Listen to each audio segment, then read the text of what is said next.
Croeso and welcome to Wales One World Film Festival, our 21st edition. We are delighted to bring you our panellists from across the globe, and we're partnering with the Global Environments Network, an international network dedicated to social and ecological justice and planetary well-being. We hope you watched the films in our Ecosinema strand, but fear not if you haven't. You're still very welcome to take part, and hopefully this is going to be a really fascinating, wide-roving, expansive, exploratory discussion. So yeah, these three films that we're looking at aren't simply tales of ecological woe.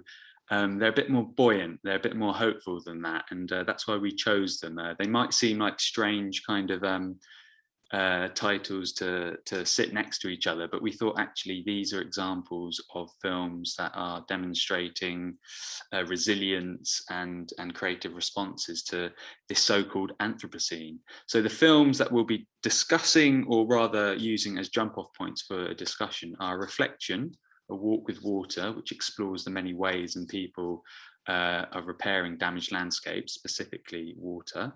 The Mushroom Speaks, a fascinating cast of mycologists and citizen scientists and professional scientists hold our ear up to the world of the fungus. And Aya, which is a beautifully shot film and details the disintegration of an island sandscape in tandem with the disappearing physical space of childhood. It's a fiction film, but it's got a very documentary feel, and it's very poetic in that way. So these stories, these people and these characters through these films, they demonstrate, I think, for me personally, the power of resilience and that hope of doing something in the face of this great threat, climate chaos. So what emerges from these three films is a sense of, I guess, intergenerational and interspecies dialogue, which invites reflection on how these unfolding stories both question and offer solutions to the status quo. So just a bit of housekeeping. We're really keen to hear from you guys. This is going to be about an hour, and we please ask if you can put your questions in the chat box, and we'll hope to receive them all, and we'll hope to get to them. So yeah, please, it's interactive in that sense. So I'd very much like to welcome and give a very brief introduction to our panelists. Minni Jain is Operations Director of the Flow Partnership, working globally on community-driven, decentralized catchment and landscape restoration water projects. She does many other things, and she is based in the UK, originally from India, but she works globally. Kendi Borona is a conservation professional with 13 years of experience in diverse landscapes across Africa. A firm believer in the application of Indigenous knowledge in conservation and community livelihoods, Kendi's book, Reclaiming Indigenous Knowledge Systems, explores how Indigenous knowledge and community-led education can revitalise our human connection to the land. And then Fergus Fuller is a wild food experimentalist and educator who runs total immersion foraging courses. They're great, by the way. I've been on one some years ago. He has written on wild food and foraging for BBC Country Farm magazine, The Ecologist, Country Kitchen, Bushcraft and Survival Skills magazine, as well as many other publications. And I also know he's a very deep thinker because I've met the man several times. So I'd like to dive in a bit deeper to introduce our panelists and what they're about and what they do. So Minni, if I can invite you to speak and tell us a little bit more about the Flow Partnership, what you do and how that relates to water. Thank you, Phil. So as Phil mentioned, I run an NGO called the Flow Partnership, and we set up the Flow Partnership a few years ago, about 10 or 12 years ago, when we saw this fantastic work of a man called Rajinder Singh in India, where he had worked with local communities using their own traditional wisdom and knowledge to revive completely dead, dry, degenerated landscapes and bring 7 rivers back to life. So when I first heard 7 rivers back to life, that immediately in my mind was, how did he do that? How did the communities do that? And when we dug deeper, we found that there is a vast repository of community wisdom around the landscape, around water, which is there across the world.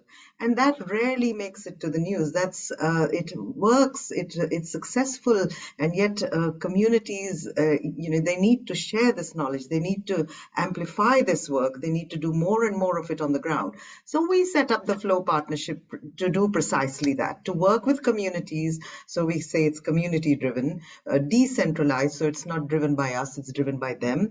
Water management, bringing the water back where it is desertified, where there are arid landscapes, and where there are flooded landscapes, taking the water away in a manner that it goes to a place where it's needed and stops flooding the areas that are there. And I'll stop here, and I'm sure we'll discover more as we go on. Fantastic. Thank you so much, Minni. That's fascinating and a lot to think about in that very short moment already. Kendi, please, and welcome from Kenya. Please, if you can just introduce yourself a bit more and tell us about your fascinating work and a bit about your book, if you don't mind. So thanks, Phil, and thanks, everyone. And I'm happy to be on this panel. I was saying that I'm a conservationist with a focus on the African context. I've worked in many African countries, primarily on community-based conservation. And my doctoral work focused on Indigenous Knowledge Systems and forest governance. And that is the material that I used to publish the book, which is Reclaiming Indigenous Knowledge Systems. I am largely interested in conservation that is tied to the imperatives of social justice. Over the course of history, conservation hasn't been very friendly to African peoples and other peoples across the global south and other parts of the world, actually. So I'm in the space of land rights, community-based conservation, rights to environmental resources, and revitalization of indigenous knowledge systems, essentially reinserting people back into the landscapes that they have been dismantled from. Thank you. Great. Thank you, Kendi. And there's a lot there and many questions I have to ask you. So thank you very much for that fuller introduction. Fergus, please, welcome to the panel. And if you can let us know a little bit more about your work and specifically your work and fascination with fungi. So I've been working quite intensely with wild food plants since 1990, and it's my particular way to really explore all sorts of ideas, like what does it mean to be human in the modern world? What does it mean to be connected with nature? What does it mean to connect with nature through wild food, and to what extent can that be relevant in the modern world, particularly in a so-called developed country like we are?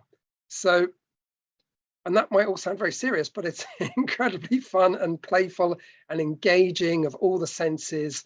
And I think I'm just lucky also in that something which was a hobby that I was just intuitively and naturally drawn to is something that there is a real hunger for, because people are hungry to connect with the natural world, connect with each other, connect with themselves. And I think through wild plants in particular and through food, there's a real opportunity to do that. So my exploration is predominantly through wild food, but at the moment I'm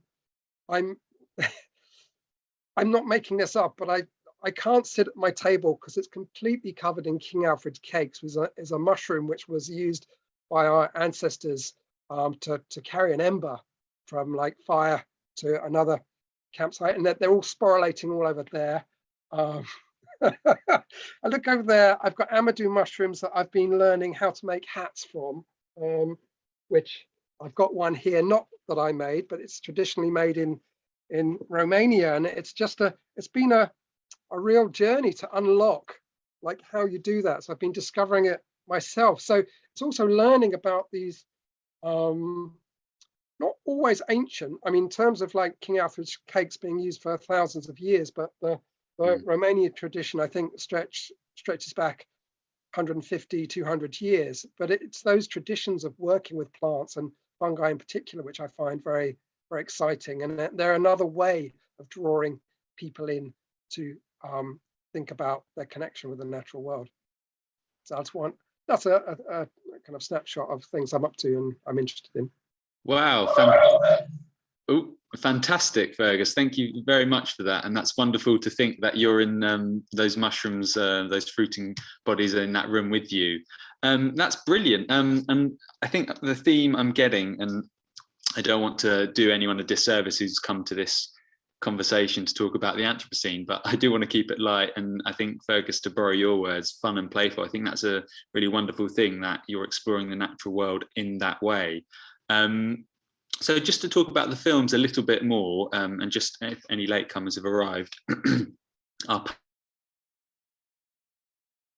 films as so much as the topics within the films, they are experts and practitioners in their fields around the environment and ecology. So Minni, the film Reflection, tell us a little bit about that, because I understand that you actually know the director, and and how did you meet him, and where did you meet him? Thanks, Phil. Actually, I don't know Emmett, who is the director of the film, but I know various people who were on the walk that he did with, which is the thread that goes throughout the whole film. I found it a fascinating and absolutely beautifully shot film, and very sensitive and very, very truthful and real to the search that Emmett was on. And he says that it's a coming of age.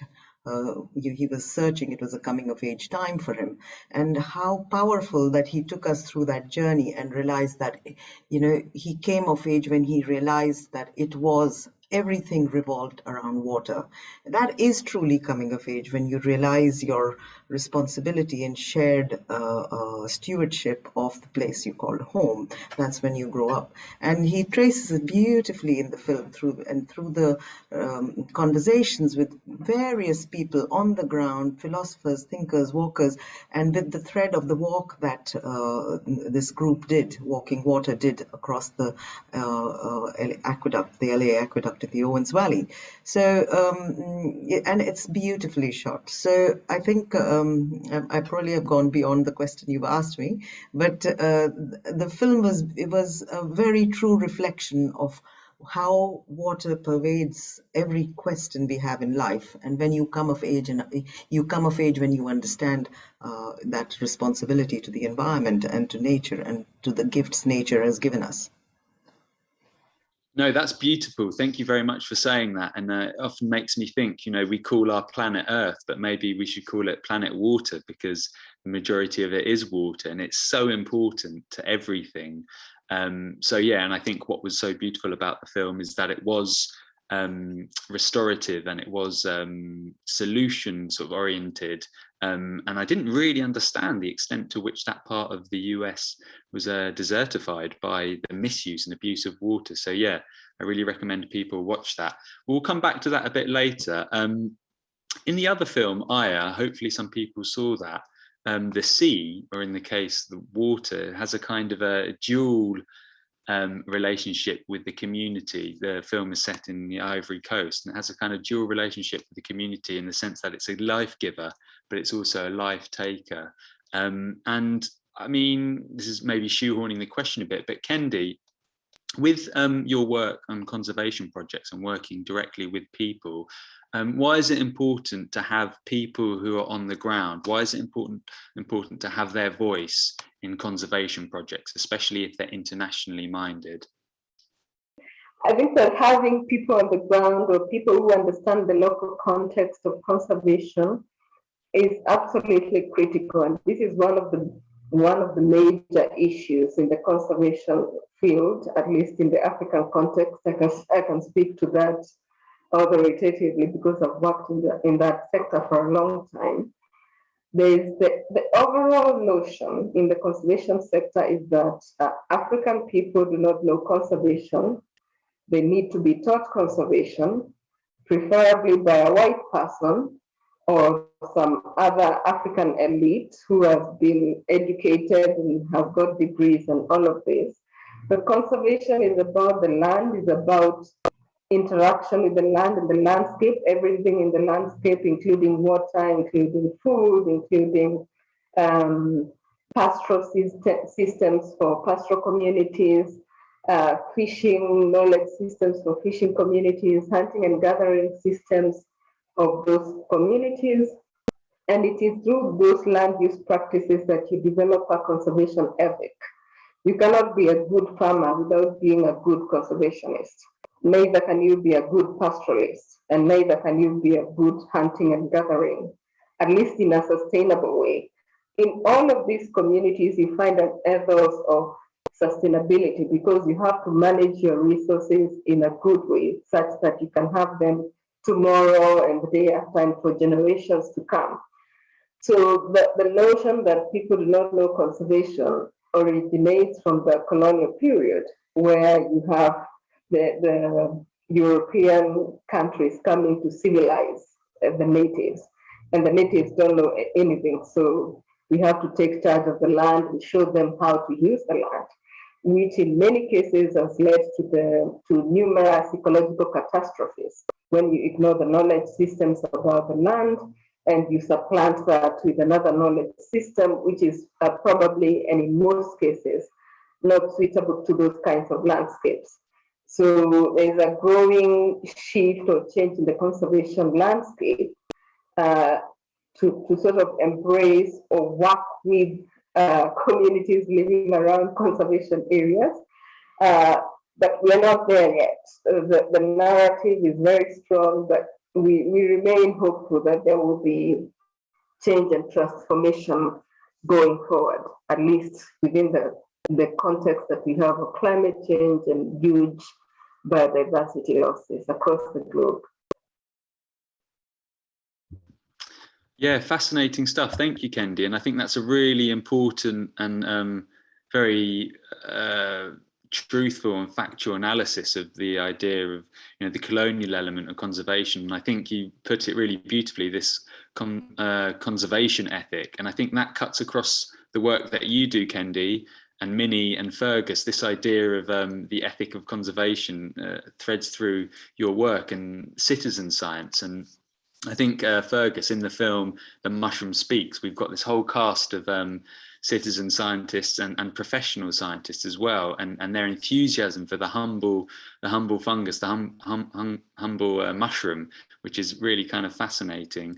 So Minni, back to you. Tell us a little bit more about the inspiration behind your work and the Seven Rivers project that you mentioned earlier. One of the main inspiration came from when you meet the communities and you know they know what to do. Whenever you find communities that are running out of water or they are flooded, and they know what to do, and yet they are unable to do it. So that was such a huge question for us, that if you know what to do, why aren't you doing it? And of course, the challenge that comes is often that the resource challenge is one of the biggest things. But the other thing is that when there's this cycle of degradation that begins to happen, and you become poorer and poorer, and you're fighting against something which is relentless, there is also a sense of apathy. And also in villages, then you have the youth leave, they migrate. So that any energy that can actually be put into regeneration work has gone. So for us, what was really inspiring was if the communities know what to do. We don't have to tell them. In fact, when we do the work with communities, we say the most successful day is when the communities tell us, go away, now we don't need you anymore. You've done your bit. And we always do the work with communities in participation. You do it together with them, and it's they have something, we have something, you bring it together, and then the magic happens. And can we amplify their work? This is not rocket science. It's not expensive. Building an intervention in the landscape to hold the water, allowing it to percolate, to recharge the aquifer or evaporate so that it creates clouds and rain, and regenerates the small water cycle or large, is not rocket science. It's actually just that, literally that. Of course, behind that is a whole series of actions, but that is in the hands of the myriad communities that live on the ground in the planet. It's not us alone. We are doing this together. So that was our inspiration. When we saw the work that can happen, the steps that we can take, they're not complicated. We just have to hold the water and then see the magic that happens. That was the inspiration behind the work we do. Oh, fantastic. Thank you. That's another brilliant, impassioned answer. And I think that's a beautiful word, participation, as well. And I think, again, with your work, with Kendi's work, and Fergus, you mentioned this mushroom. Sorry, I've forgotten the name of it, but on your table, how it was used to pass on fire. This idea of participation and working with others. You said with your work, wild foraging and going out and reigniting people's interest in nature and the natural world. I mean, how important is that to you, for people to kind of really participate in and feel like they actually have a sense of the world, not just from a screen by watching a film or academically, but actually getting their hands in the soil or getting their hands dirty, as it were? How important is that to you? In a kind of era when, you know, the production values of some of the films are out there, and think of like Blue Planet and things like this.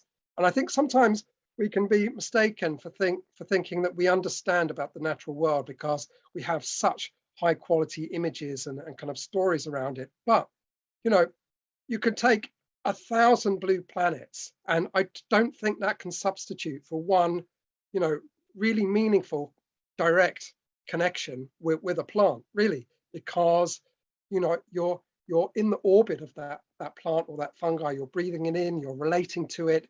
Your senses are involved in a different way than you are, you know, in front of a screen. So I think and people know that, they intuitively know that they're being somehow sold short by these, you know, programs that, you know, say they are there to educate and entertain, but in a sense they are, they don't offer the true connection that actually being out, obviously, in the natural world brings. So yeah, of course. No, that's really fascinating. I love how you put it, you know, being in the orbit of another physical entity, whether that's a flower or a mushroom body. And that reminds me, and this is a question to all three of you, I suppose, because there is another connection with you three, the citizen science aspect, the element of participation and working with rather than over people. But you've all had your role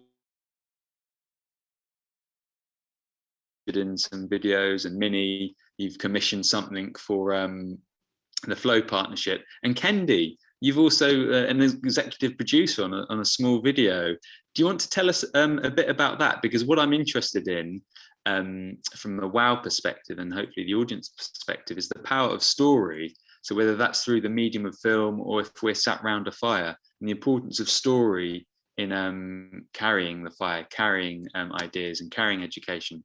So Kendi, tell us a bit about the process of the film you made and the inspiration behind it.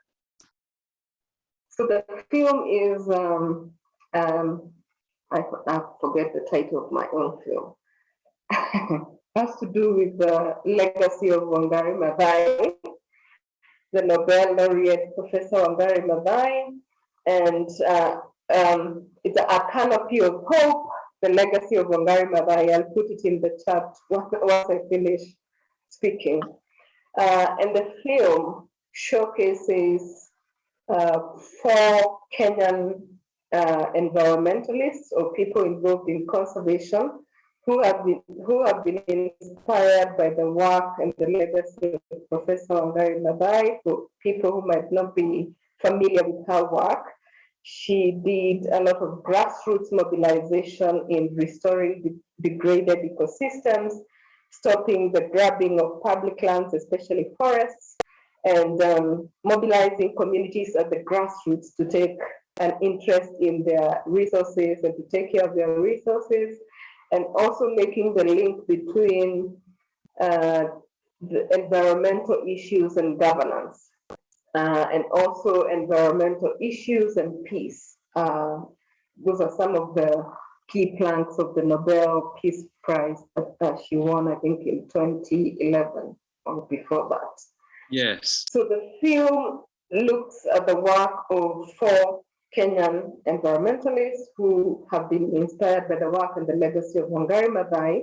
And in the film, we've got someone working on food and seed sovereignty with communities at the grassroots level. We've got someone working in the ecotourism domain, mobilizing communities around their landscapes. We've got a photojournalist or an environmental photographer in the film, and we've got myself working on Indigenous Knowledge Systems. And the point of the film was to again illustrate that Africans are interested in conservation and are actually working or have been working for long years in the conservation sector and contributing to conservation thought and practice and carrying on the legacy and the work of Professor Wangari Maathai.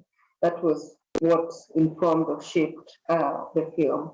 Ah, fantastic. Thank you. I hope you enjoyed the filmmaking experience. It's probably very different from writing a book and your doctoral research as well. Thank you.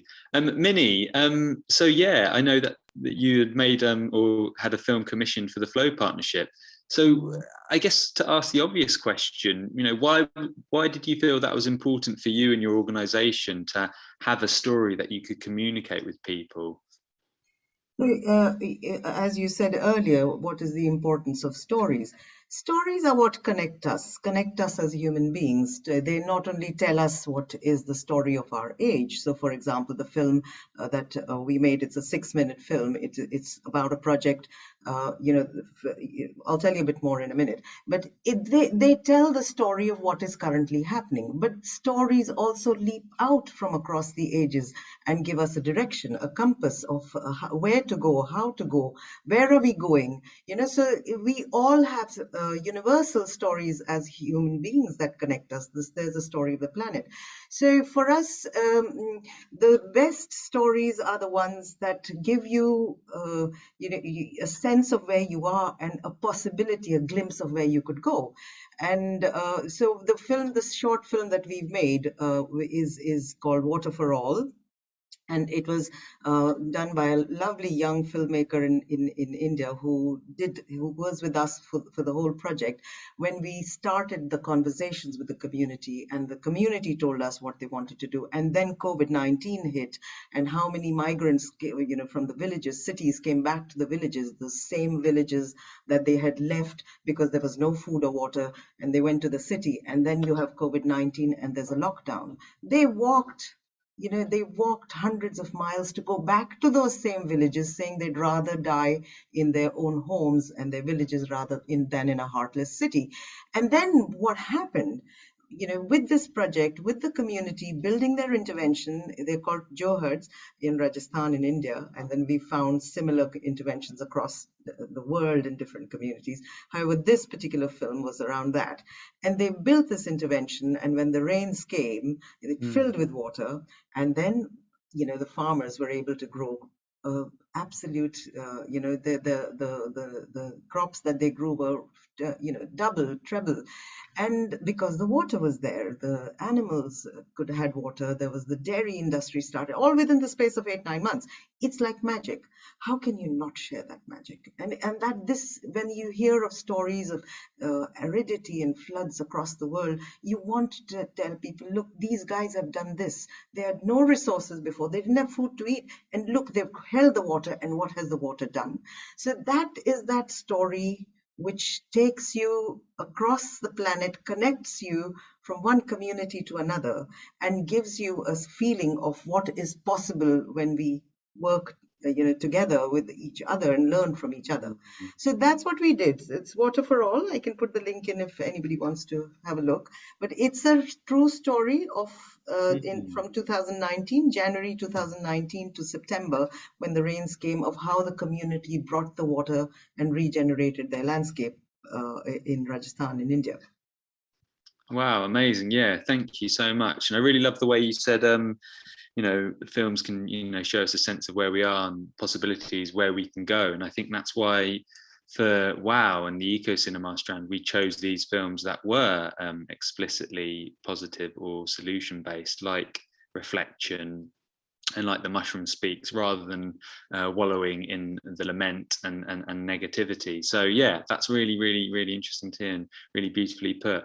And yeah, Fergus, you've been involved in some video productions before. How does that feel as an educator and communicator, if I can call you that temporarily? Obviously, you're you explore plants and our relationship to plants, but how is storytelling important to you as an educator and communicator? It's interesting because I was recording a radio program today. I do a radio program for local radio every 2 weeks, and I was interviewing a friend of mine, a storyteller, today, all about the importance of storytelling, both for adults and just in the modern world, and healing stories, all sorts of stories. But I started with a bit of foraging, and I was talking about wild garlic flower buds. Wild garlic are coming up now, and I like to sort them, and in the way that the Italians treat capers. And my Italian girlfriend, she used to go to this one caper bush that her family's been going to for decades. And so I applied this principle to that. And then I was thinking about capers myself, because I only had 10 minutes, because I was so long with this interview with the storyteller. And I thought, what is it that one of the things I find so profoundly satisfying and enriching about wild food? And so I was thinking about real capers. So I thought, okay, I'm going to tell a 5-minute story. I'm not going to tell a whole story, because the whole story to give it justice, would take about 20 minutes. But I had a jar of capers, which I bought from the shop, from the caper bush, and I can see them over there, and a jar of capers that I picked in a Sinai desert a couple of years ago. Now, that jar that I picked in the Sinai desert, there was an amazing adventure that happened then. I was in Dahab, and I was leaving town. This kind of wolf-like dog walked in as the sun was rising. We kind of looked at each other, about 100 meters apart. We're still looking at each other. And in the end, this dog, it turned around, and we went on this adventure for the whole day. And I'd been warned of this notorious desert wadi called dog wadi, where there's these really kind of aggressive dogs. Don't ever go there. Don't ever. And anyway, I went on this long adventure with this dog. I gave the dog my last water, because it was thirsty, after about 3 hours in this natural indentation in a rock. And I discovered that I was approaching desert wadi, and it was terrible. I was terrified. And I said to this dog, it's now become my friend, I said, I'm really scared. What can you do? This dog departed into the middle of, must have been about 200 dogs. I never saw it again, but some dialogue went on. And although these dogs were barking and aggressive, I felt safe, I felt protected. But the point of this, there was this whole rich story that went into this simple jar of capers that I had, that where I connected with the landscape. I identified caper bush for the first time. And that's just one example. So it's just like, and I think of all the times when I forage, it could be alone, and I might have some amazing kind of thought or idea, because it's very meditative. Or it might be an adventure with a friend, or it might be when I'm leading a course. But in the experiences, the fun we're having, there are multiple layers to that final food that's being eaten. It might be something that's gathered fresh. It might be something that's just, it's in a jar, or it's a dried mushroom. But I can be opening a bag of dried mushrooms, and I remember who I was with, what happened, things that were going on in my life, things that were going on in the world, and they're embodied in that, and that's lost from things that we, very thankfully we can get very conveniently, but sometimes it's very inconvenient in those deep stories that really connect us to the landscape, to each other, to ourselves, are lost. So absolutely. I think that's why storytelling is that, yeah, I don't know, I can't remember what your question was, but no, absolutely, I'm not sure I can. Minnie, did I see your hand go up? Did you want to respond to No, that? I was just thumbs up to what Fergus just said Yeah. about the layers in a story, the layers in something which which in natural food or wild food or the landscape that get lost when we are with factory given conveniences. There are the stories over there are completely lost. So therefore, our connection with nature is lost. When our connection with nature is lost, it's much easier to use it and abuse it and exploit it for our own benefit. So Fergus is so right that we have to bring back that connection, and that can only happen when we do the hard work. We make the choice to be more mindful of what we eat or what we use or what we the stories that come with that connection to, in whatever we surround ourselves with in our lives. And that is where the power of the story begins to evoke a sense of playfulness, as Fergus said, a sense of responsibility, a sense of looking after our home with joy, not like, oh man, we finished the planet, better do something. No, you love your home, then you do something. So thank you, Fergus. That was so beautifully said. Thank you, Minnie. I think Fergus, you wanted to respond to that? Kind of responding to that, but also as what Kendi was saying at the beginning about the the hunter-gatherers or the indigenous communities that are harvesting wild food. It's like, in terms of profound stories connected with wild food, the first story that you learn is that you don't overexploit the abundance that's there. And I'm careful there because I don't want to say exploit the resources of there, because I think it can sometimes be dangerous to think of things purely in terms of resources, because often the implication there is resources for human use. They're there for the whole other web of life that depends on these things. But that, that is the fundamental story. And of course, this carries on from what I was saying before about, I've gathered something and there's the whole story there, which is very rich. But when we're sourcing our food, and I'm not saying it's necessarily a bad thing to get food from supermarkets, and I'm very grateful, and I shop at supermarkets, but in that supermarket world of omnipresent availability, where we can overexploit, we can overeat, we can keep going, and the shelves will be replenished, and that lesson is completely lost. And there's an environmental impact of everything, but when everything is just it's a universal summer of abundance, and so we don't see the direct consequence of what would happen if we had a more authentic, local, engaged connection with our food sources. Yeah, fantastic. I love that, a universal summer of abundance. I might have to steal that, Fergus. That's brilliant. And I think you've done a really interesting, I'm loving the direction this conversation is going, by the way. I hope our guests and panelists are. I'll come to you in a moment, Kendi, but I think, Fergus, you've alluded to that fact of shifting that very anthropocentric perspective. And I think that's a really interesting use of the word, or being careful of the word resource, because a resource, it becomes a kind of monetized thing that's put into spreadsheets. Actually, we're into relationship with it. And Kendi, I would like to bring you back in to talk about that relationship. And I can see that you're smiling, and I can see maybe that you've got some thoughts to respond to what Fergus and Minnie have said. So please, yeah. Yeah, I just wanted to add about the storytelling aspect. And when I was listening to Fergus and Minnie, what came to my mind were stories that were and are told in African settings. And many of these stories include both wildlife and humans in a shared landscape. And they speak to the interactions between humans and wildlife. Not necessarily always happy relationships, but they speak to a shared landscape.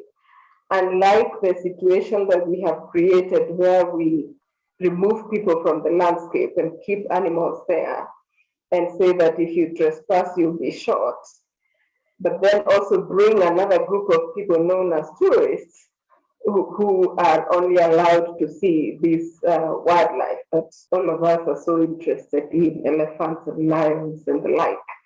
So that aspect of storytelling, I think, and these were told mainly to young children at night by the fireside. You grow up with the understanding that you're not the only being in this landscape. That there are other animals and wildlife and other players in the landscape, and that you must interact with them. You must share the landscape with them, and so on and so forth. And that's the power, I think, of storytelling in terms of grounding people in their landscape and also making them more humble in their landscape as contrasted to what we've become as this overbearing creature within the landscape or within the environment, which has led, of course, to all of these things, climate change and huge losses of biodiversity. Oh yeah, beautifully said, Kendi. And I think that's a really interesting point, grounding people in the landscape. And I think that's a really important word. I remember an ecologist saying to me one time, maybe it was more polemical, but he said, I don't really like using environment because it's a bit indistinct, it's a bit indifferent. So I use the word biosphere when it comes to the relationship with human and non-human worlds. And I think that also there's a relationship between, you know, grounding humans and humus, you know, the soil from which we all arise from. And you really see that in The Mushroom Speaks. I forget her name, Fergus might be able to remind us, but the lady who wrote The Mushroom at the End of the World, she speaks about the mushroom as this pioneer species, and that's a really strong part of landscaping. Yes, so yeah, this is going in a really interesting direction. I have a question, sort of comment from Helen Joy to everyone, how she's a local producer, which is fantastic, all for that.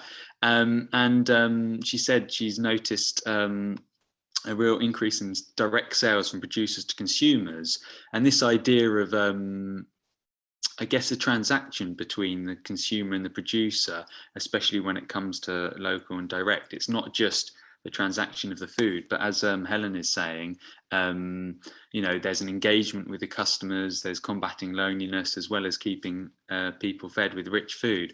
And I think that's a really important element of our relationship with the land, and understanding the people who are growing the food in the land. So yeah, so Minni, the film Reflection, there were many permaculturalists and all those kind of kooky creative types. Have you come across much permaculture work in when it comes to what would we call it, waterscaping or water management? All the time. I mean, permaculture, the organic farming, biodynamic farming, agroforestry, these are all different systems which pretty much are roots to becoming a healthy landscape, regenerative agriculture. So it's how you manage your landscape, and as Kendi said, in a collaboration with all the other beings that live in it. It's an interconnection. You don't do it just as you know, using your mind and this is what you do, and you know, you have it cut and dried, and this is how you will connect. No, it is an interconnection, some of which are visible to us and some of which are not. It's like the mycelium in that film. That is what that interconnected weave that connects us, and permaculture is very much like that. And what we say is that, you know, you have carbon, you have soil, you have all these building blocks that are life, that are the building blocks of life. Yet, and it's like the engines, as I saw in a particular film in Kiss the Ground, that carbon is the engine that drives the planet. But if carbon's the engine, then the fuel for that engine is water. Without water, we wouldn't be here. Without water, you wouldn't have that humus, that organic, rich matter that, you know, that is healthy, that gives you the healthy crops, that keeps the animals healthy, that keeps those interconnections alive.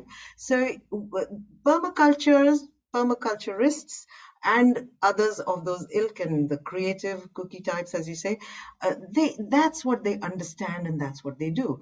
And just to add to what Helen was saying about there are now a lot of local producers, local producers are rebuilding that mycelium, that interconnectedness of the local community in terms of growing food and in the local surroundings and sharing it with your local people. So, and the stories that come alive through that. You're more likely, if you know the farmer who's growing it, you're delighted to buy that. You're delighted to know, the family, you know what they do. So it's those interconnections which permaculturists bring to life. Fantastic, fascinating stuff. And that makes me wonder as well, the relationship between I guess traditional knowledge systems and citizen science. And I think this is an open question to all three of you, and I'm trying to formulate it as I speak aloud. But I just wonder how fragile that link between a knowledge of place, and that might mean a knowledge of the plants, the animals, the actual specific landscape, how kind of fragile that is for humans if it's not passed on, or if somehow it's lost or broken, and how important that knowledge is in carrying on the stewardship of a landscape in a way that is more, dare I say it, harmonious, but certainly more balanced rather than resource extractive directed. So that's a kind of open question about the fragility of, I guess, knowledge, because I think in the film Reflection and certainly Mushroom Speaks, both documentaries, I got a really strong sense that there was this this energy from younger people that were almost relearning, remembering ideas and concepts that weren't necessarily novel or new, but they were bringing a freshness to it. And so I'm just really interested in that relationship between, let's say, indigenous knowledge or embodied knowledge and maybe its fragility. Yeah, I can probably go first on this and say that indigenous knowledge or knowledge systems are lost when people do not use the land, where using the land can be a whole sort of different things. In the film Reflections, people are using the land by actually walking on the land and understanding the water system. And I found it extremely fascinating just to understand that whole ecology. You can't understand that in a classroom or in any other setting other than actually doing that walk. And if I look at it from my context, knowledge is lost when communities' livelihoods are criminalized. For instance, let's talk about pastoralism. Most of the wildlife that you find in African contexts, these charismatic megafauna, elephants, lions, all of these, the big five and whatnot, are found in areas where you have pastoral communities. And the reason why you have wildlife in those places is because the pastoral economy of the pastoral mode of production is aligned with wildlife, that wildlife and livestock can share landscapes. If you turn those places into agricultural landscapes, you will not have wildlife. It will be gone in a very short period of time. So knowledge is created by using the land. And when you stop, let's say, farming, you stop small-scale agriculture and you say you want to do plantation, large-scale farming, then you lose a whole knowledge system of seed, keeping seed, propagation of crops, or preservation of crops after harvesting, and so on and so forth. So knowledge is produced by using or by being on the land. So we have to support those modes of production, whether it's small-scale farming or pastoralism or hunting and gathering, etc., to sustain knowledge systems and to have them transmitted to younger generations. Oh, wonderful. Yeah, thank you for that elucidation and clarification, Kendi. And I think that's a really interesting example in a European context, but I can only really speak for Great Britain, Wales and England, in the sense that agriculture in this part of the world is very much big scale, and it's a real problem that knowledge isn't passed because family farms are, you know, fragmented, and that they're no longer kind of family-based enterprises, and that's happened within, you know, 1 or 2 generations. So it's really interesting to hear you say that. Another thought that's been sparked, like a mushroom cloud from the conversation so far, is this idea of walking, as you said, Kendi, you know, walking into the landscape, with the landscape. That's how we really learn. And we see in the film Reflection, there's that pilgrimage with walking, pilgrimage with water. And Fergus, a lot of your work involves walking, and I think there must be something to the pace of walking that lends itself kind of philosophically, but maybe, dare I say, energetically, to this idea of being in orbit with other plants and other non-human beings. What do you make to that? Wasn't it Jean-Jacques Rousseau that wrote a book, something like The Reflections of a Long Distance Walker or something? But anyway, he just talked about how it's great for reflection, and it's true. But it's interesting because when you were asking this question, I was thinking, well, what is indigenous knowledge in my context? You know, it's like, I mean, so much of it's lost. And then I was kind of thinking, well, the knowledge and how it's sourced, it's more of a state of mind, you know, a state of being, a state of awareness. And I think, and to me, it sometimes comes as a gift, and I can only really describe it. I can't really describe it because it's indescribable, but perhaps as a state of flow where being outside, and I find it particularly happens as you cross that threshold from perhaps a more arable or open landscape into the depth of the woodland, and you enter a kind of magical realm where there seems to be a flow of direct communication and dialogue between yourself and the plants, and it's non-verbal, and you can pick up a lot of information in this way. And I find that the only way that this can happen is through years of being out there on the land, making those connections. And that is how I think indigenous knowledge is formulated and understood. And I was also kind of reflecting about that it takes time. And although it can come as a gift, there's a certain receptiveness to allow that to happen. And that involves being quite grounded and aware of your surroundings. And then I think about the modern world and why maybe that knowledge can be hard to come by.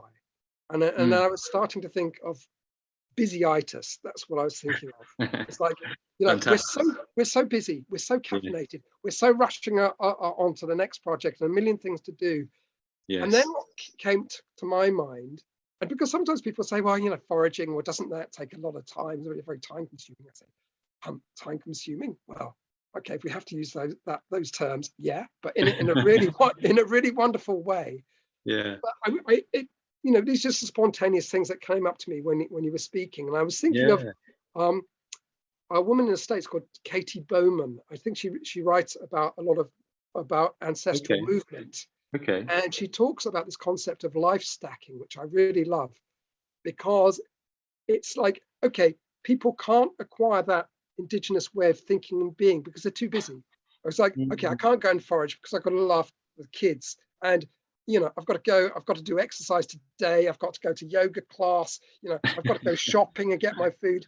And she says, well, forget about that, thinking it in this linear way, like stack it. Like, okay, you go out into the woods with your kids, right? Okay, that's time spent with your kids.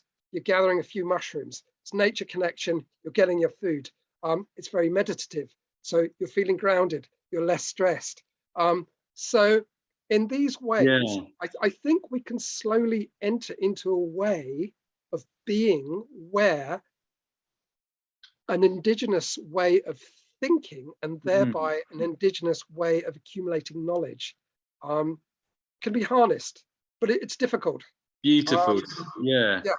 I that's again, Fergus, that's so eloquently put, and it makes me sad that Fergus, Minni, Kendi, I'm not actually, we're not together walking, maybe with everyone who's participating. Imagine that. Imagine we were doing this whilst walking, and maybe just stopping to go, oh, look, you know, there's a really interesting mushroom there, or look at that, there's an interesting animal track there or something. So I think, you know, maybe we can do that in a kind of post-Zoom world, but there is some merit for immediate connections. But yeah, Fergus, I hear what you're saying, and I think that resonates with myself, and dare I say it, with a lot of the people who are participating now. And yeah, I think that's really fascinating, the pace of things and this idea of time. And I guess, Minni, you know, water as a concept, not as a concept, as a thing, isn't it so bizarre? And water, you know, just has no sense of time. It is a constant recycler, and it moves through things quickly or slowly. I mean, how much of like water's kind of chemical embodiment informs your ideas about maybe how you go about project managing and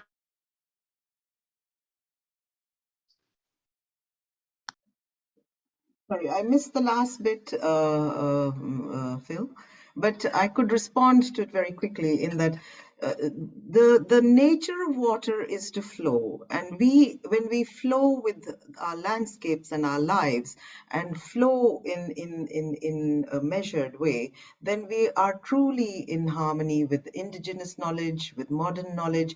And that's what I find the youth of today are plugging into. When you see in that film, a lot of young people, it resonated with them, this idea of walking in the landscape and understanding through their whole being what our ancestors knew and understood. And somewhere in the middle, we had lost that, but it's coming back through the young people today. And that's the hope. You know, our generation, we've done our bit. We've done some things right. We've done some things terribly wrong. But it's the youth of today that's taking up that challenge of understanding that landscape and walking with it and flowing with the water to see where we could actually take the planet further. And that's really beautifully reflected in the film Reflection, that what you can understand in that walking, what you were saying, Phil, just now about walking together and understanding and seeing a bit of this and seeing a bit of, and that understanding that comes, which is non-verbal and yet which is verbal with your companions, that understanding is what helps you make some meaning out of your life. So I would really, I would urge you all who haven't yet seen the film Reflection to definitely see it and see what Emmett has given us through that a vignette in his life of flowing with the water. Oh, yeah, fantastic. Thank you. I'm very conscious of time, sadly. My time management personally isn't great, but maybe that's because I like to, you know, go for a meander on the land and get distracted. But I'm conscious we've just gone past 7:30. So I'd like to invite the panel for any kind of closing comments or thoughts or reflections about the conversation we've had so far, and or any of the ideas sparked from the films. Kendi, if we can begin with you, please. Thanks, Phil.